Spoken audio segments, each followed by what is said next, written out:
What's up, everyone? Jake Millennium here, the Pocket News, and I'm back for another classic retro review, if you want to say, more of a preview review.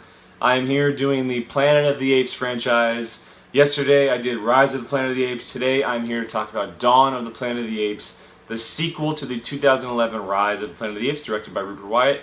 This sequel is directed by Matt Reeves. To start, Rupert Wyatt was actually on board in pre-production until he had to step down, where then they got Matt Reeves to fill in, and all is history. So, yeah, this movie picks up, I want to say, around 8 to 10 years following the events of Rise of the Planet of the Apes.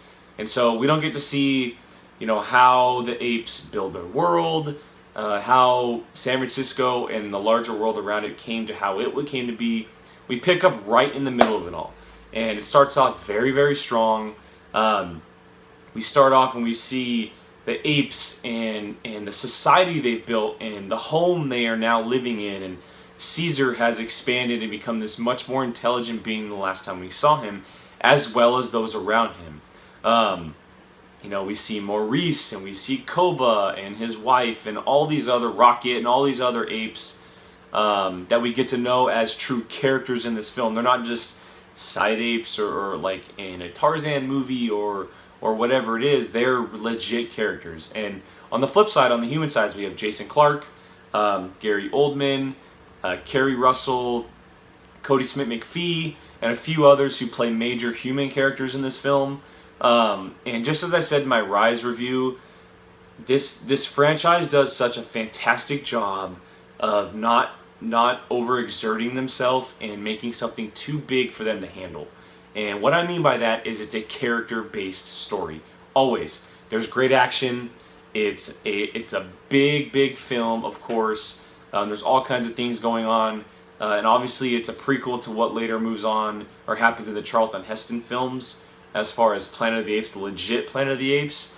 But it is a character study. It is about Caesar.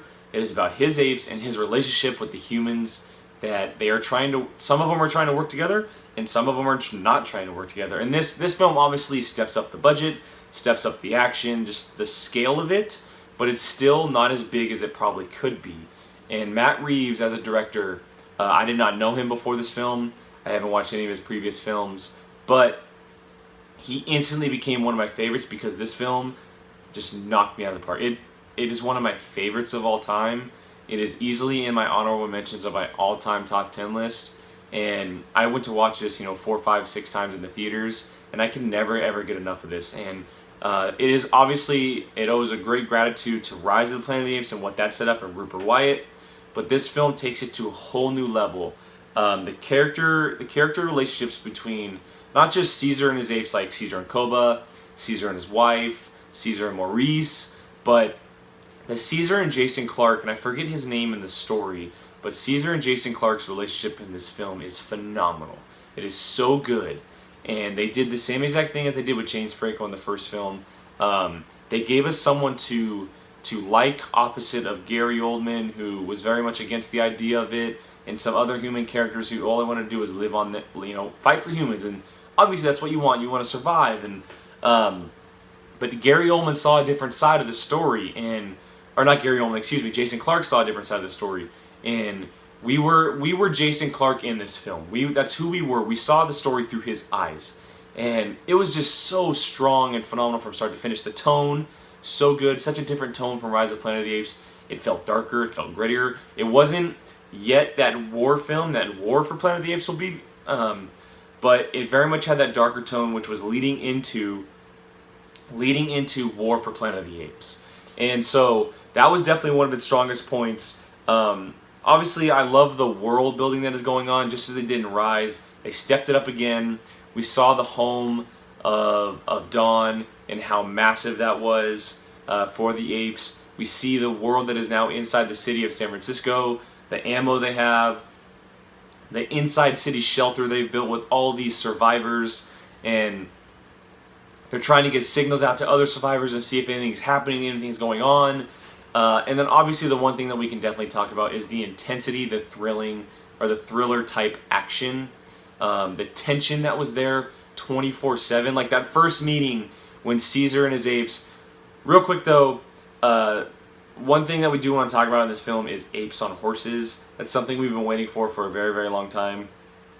And it easily delivered, and that leads into that scene that I was just mentioning when they first arrive in the city against the humans. And Gary Oldman and his human survivors come out, they meet each other, and when you just see this giant wall of apes on horses and everything around them, it's massive. They're an army. They're something that you do not want to go up against.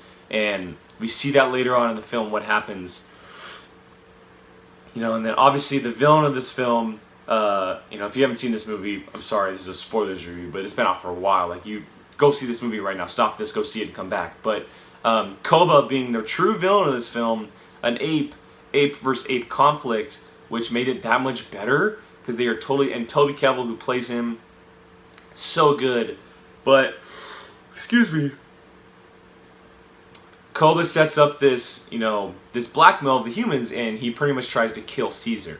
And from there, it becomes that war film that we want. Koba takes the apes, takes over the city, as well with Caesar's son. And it's just, you see these humans, they're in terror, they're becoming imprisoned, and then Caesar bands up and he finds Jason Clarke. Jason Clarke finds him, and they heal him. They take him back to his old home from Rise of the Planet of the Apes, which is very, very cool. A little nod to the original or the previous film. And then they band together, this small group, and they fight off Koba. They get the apes back. Caesar, he comes forward, he says what's going on, and these apes band behind him, and he becomes that leader that we've been wanting to see from the beginning. We know who Caesar is, we know the character, we know his history. And he became that person, that character in this film. And Andy Serkis, again, stepped up his game. I haven't seen War for Planet of the Apes, but he was so close to deserving an Oscar for this film in motion capture. It's the only thing keeping him back. If it was him in this role, easily he would have won an Oscar. Or not won, but he would have been at least nominated for an Oscar. In this film, it's just, from start to finish, so good. The story, it built on what the first one, kind of introduced us to. It stepped forward. It led us into what War for Planet of the Apes is going to be. It's so much. It's not just fun. It's thrilling. It's exciting. It's tense. It's action-packed with all kinds of stuff. That final battle between Caesar and Koba is so good. Then you throw in all the stuff with the humans and what's going on there. They're in prison. It truly becomes a Planet of the Apes-esque film. And it's just foreshadowing what's going to happen next. And that's what's so exciting. Again, just as Rise did, I was so pumped when I walked out of the theater, not only to see it again, but I wanted to see what happened next right away. I wanted to see it that next day, that next year, whatever. It came 3 years down the road, but I wanted to know what happened next. And a lot of that had to do not just with the film, but what the ending set up. And we didn't get to see it in theaters. I've actually never seen it in person, but I've heard about that deleted scene / alternate ending. You see the army rolling up in the boats on the bay of San Francisco. We would later know that was Woody Harrelson's Colonel. But it sets up what the hell happened next, and it's war. It's on. We're going to see Planet of the Apes, and it's going to be full-on war. And I'm so damn excited, and that is due because of this film. I think I gave this film, I have to go back and look at it, but I think I gave this film a 9.5 out of 10. I was so absolutely pumped to watch this movie, and I will watch it over and over again because it never, ever gets old. And that is because it is a character study. It has great action that doesn't ever get too big for itself.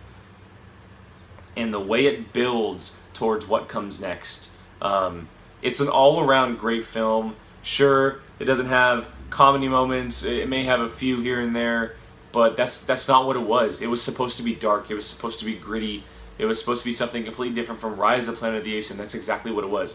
Matt Reeves, all kinds of kudos to this dude. He like I said earlier, he became one of my favorite directors instantly. I was so excited to see what he would do next. I was so happy that it was the next Apes film, but I'm also pumped that he's doing the Batman. I think he's going to be fantastic because of what he brought to Dawn of the Planet of the Apes and what he's going to bring to War for the Planet of the Apes. So yes, obviously you can tell that I love this film, but I want to know what you thought of this film. Let me know in the comments. Let's have a conversation. I am always down to talk Caesar, Apes, and Planet of the Apes Obviously, I got my shirt on.